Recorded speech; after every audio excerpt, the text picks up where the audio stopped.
ఆ పిల్ల, నాకే బహుమతి అక్కర్లేదు, నాకు ఇది వరకు ఇచ్చిందే చాలు అంది. పోన్లే, నాకు మటుకు చాలేదు అన్నాను.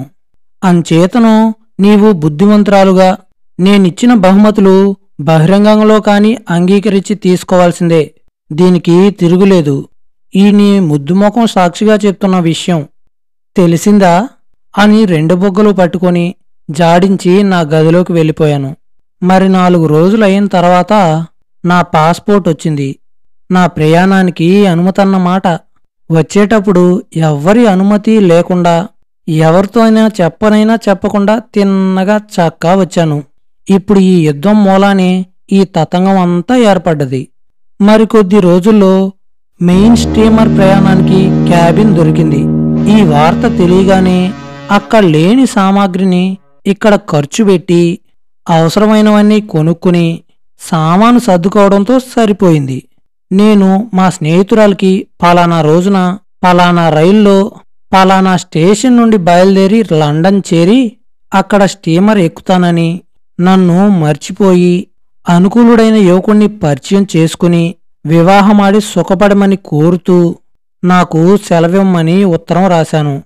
కొన్ని కన్నీటి బిందువులు ఉత్తరం మీద పడి కొంత భాగం తెలియకుండా పోయిందనుకుంటాను. మధ్యాహ్నం నా మిత్రులందరి దగ్గర సెలవు తీసుకుని సాయంకాలం పెందలాడే భోజనం చేసి ప్రయాణమై వెళ్తున్నాను అని మా వాళ్లతో చెప్పగానే వాళ్ళందరూ ఒకళ్ళ తర్వాత ఒకరు కన్నీళ్లతో నన్ను కౌగిలించుకుని ముద్దు పెట్టుకుని సాగనింపారు. ఆ చిన్నపిల్ల మరీ ఒకటే ఏడుపు. ఆ పిల్లను చూస్తే నాకెంతో ముద్దు, జాలి, ఆనందం కలుగుతూ ఉండేవి. ఇటువంటి అమ్మాయి నాకొక చెల్లెలు ఉండకూడదా అనుకునేవాణ్ణి ఎన్నోసార్లు. నేను ఎంతో బాధతో బండిలో కూర్చొని వాళ్ళు టాటా అని చెయ్యి ఊపుతూ ఉంటే బండి కదిలింది. వాళ్ళు స్టేషన్కు కూడా రావాలి అని ఎంతో కుతూహలపడ్డారు. కాని నేనే వద్దన్నాను. స్టేషన్లో దిగ్గానే రాజు, అనుకోకుండా మా ప్రైవేటు మాస్టర్ గారు, మరికొందరు మిత్రులు వచ్చి నాకు టికెట్టు వగైరాలు కొని రైల్లో నన్ను ఎక్కించి నేను సుఖాసీనుణ్ణి కాగానే వాళ్ళు సెలవు తీసుకుని అక్కడి నుండి వెళ్ళిపోయారు. బయలుదేరడానికి గంట మూత, రైలు కోత రెండూ వినబడ్డాయి. ఇక రైలు కదులుతుందని కడసారి స్టేషన్ చూద్దామని తల కిటికీలో నుండి బయటికి పెట్టి చూద్దును కదా, నా స్నేహితురాలు చేతిలో చిన్న పెట్టెతో పరుగున నా పెట్టె దగ్గరకొచ్చింది. పెట్టె కదిలింది. గబీమని ఆమె నా పెట్టెలో ఎక్కింది. ఇదేమిటి, ఎందుకొచ్చావు, రైల్లో ఎక్కి కూర్చున్నావేంటి అని నిర్ఘాంతపోయి వణుకుతూ అడిగాను. కూర్చోండి, మరేమీ భయం లేదు.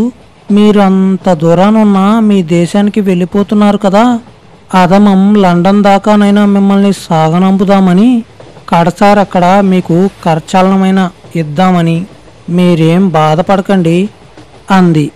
నా పక్కనే కూర్చుంది. తెల్లవార్లు ఉభయలము పడుకునే ప్రయత్నం చేయలేదు.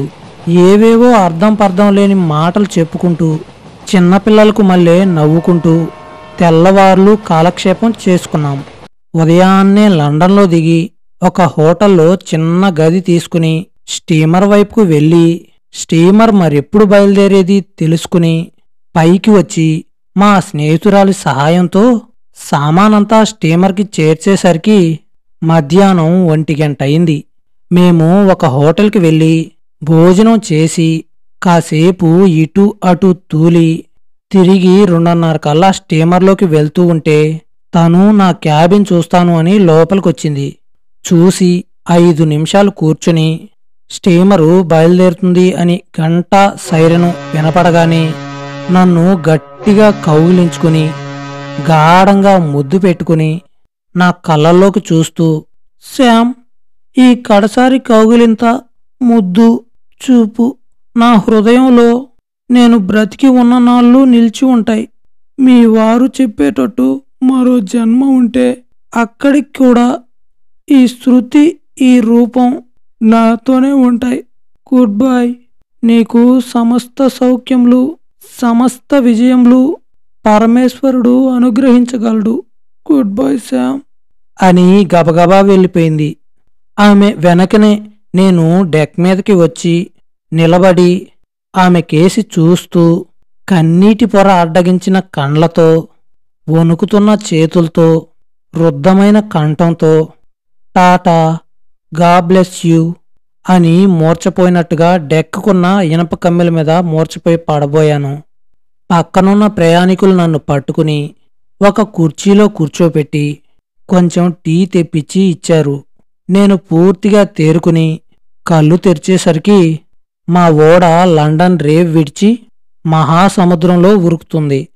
సాయంకాలానికి నెమ్మదిగా డోవర్ జలసంధి దాటి మా స్టీమరు ఇంగ్లీష్ ఛానల్లో ప్రవేశించింది. అక్కడ తరంగముల గడబిడ కొంచెం ఎక్కువగానే ఉన్నా ఎలాగో తప్పించుకుని అట్లాంటిక్ మహాసముద్రంలో ప్రవేశించాము. అప్పటికే బాగా చీకటి పడింది. ఎన్నో వేలసార్లు ఆ మార్గానే నడిచినా కూడా మా ఓడ దారి తెన్ను తెలియనట్టు అడుగడుగు తూచివేస్తున్నట్టు నెమ్మదిగా ముందుకు సాగుతోంది. ఎటు చూసినా గాఢాంధకారం. ఆకాశాన నక్షత్రాలు తప్ప ఫ్రెంచి తీరానున్న ఏ పట్టణంలోనూ ఒక్క దీపకాంతి కూడా కంటికి అగుపడలేదు. ఇదంతా యుద్ధభీతి కాబోలు. అడుగడుగున అంతుతెలియని అట్లాంటిక్ మహాసముద్రం.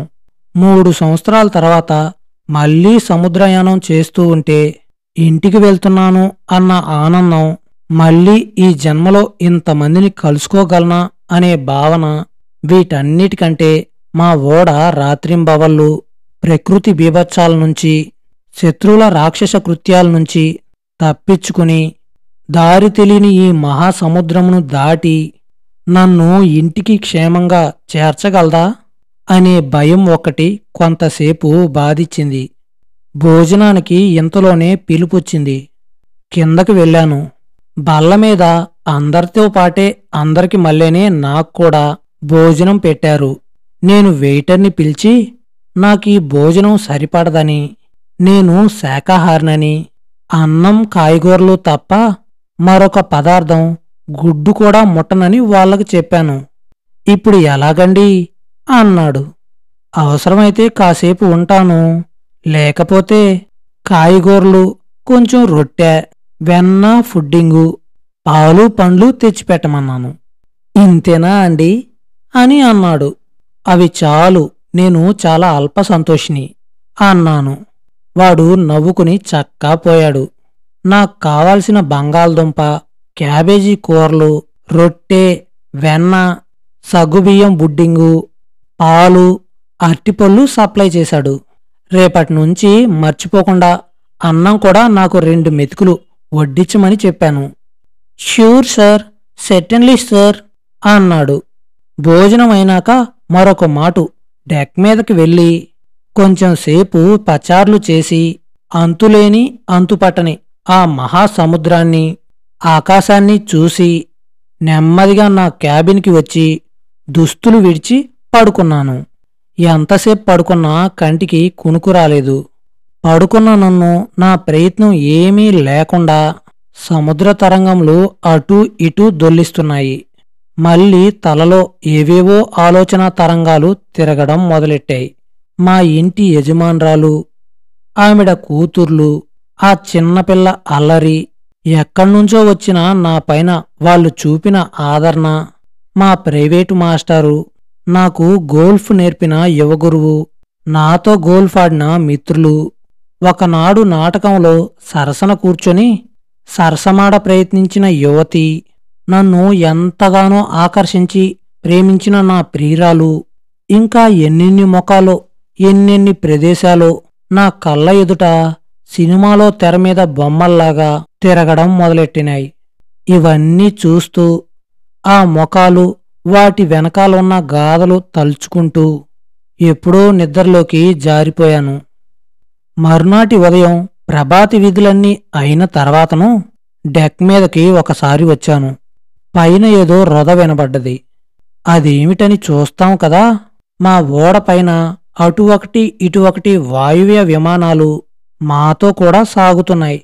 ఇవేమిటి, శత్రు విమానాలు కాదు కదా అనే భయం ఒక్క క్షణం కలిగింది. అంతలోనే శత్రువులవే అయి ఉంటే మన ఓడ ఇంత నిశ్చింతగా ప్రయాణం చేస్తుందా అని సమాధానం చెప్పుకున్నాను. ఇంకొక క్షణం అయిన తర్వాతను మా ఓడకి ఇరుపక్కల కొంచెం దూరంలో యుద్ధనౌకలు కూడా ఫిరంగులు అమర్చుకుని మా వెంట వస్తూ కనబడ్డవి. అప్పుడు నాకు సమీపంలో కనబడ్డ ఒక పెద్ద మనిషిని పిలిచి, ఈ పైన విమానాలేంటి? అడుగున ఈ యుద్ధనౌకలేంటి? వాటి దారినవి పోతున్నాయా, మనతోటి వస్తున్నాయా అని అడిగాను. అతను నన్నొక్కసారి ఎగాదిగా ఇంత తెలివి తక్కువ ఏంటి అన్నట్టుగా చూసి, మనది మెయిన్ స్టీమర్, తపాలు వెళ్తూ ఉంటాయి. మామూలు ప్రయాణికుల్ని తీసుకువెళ్లే ఓడలేమీ తిరగడం మానేసినాయి.